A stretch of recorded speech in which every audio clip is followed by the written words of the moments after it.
সবাই চিৎকার করে জানাতে পারে না তাদের খারাপ লাগার কথা।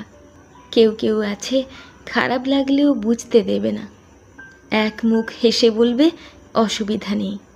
অসুবিধা যে সত্যিই নেই এমনটা নয়, এমন নয় যে তাকে কোনো কিছুই প্রভাবিত করতে পারছে না। সে প্রভাবিত হচ্ছে, তার খারাপ লাগছে, তার কষ্ট হচ্ছে, হয়তো এমন কিছু ঘটছে তার সাথে যাতে তার পৃথিবী ওলটপালট হয়ে যাচ্ছে।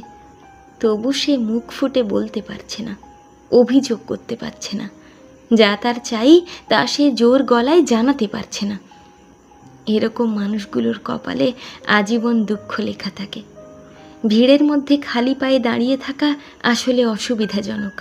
আরও অসুবিধাজনক সেই ভিড়ে কেউ পা মারিয়ে দাঁড়িয়ে থাকলে তাকে ধাক্কা মেরে না সরিয়ে হাসি মুখে অসুবিধা নেই বলা।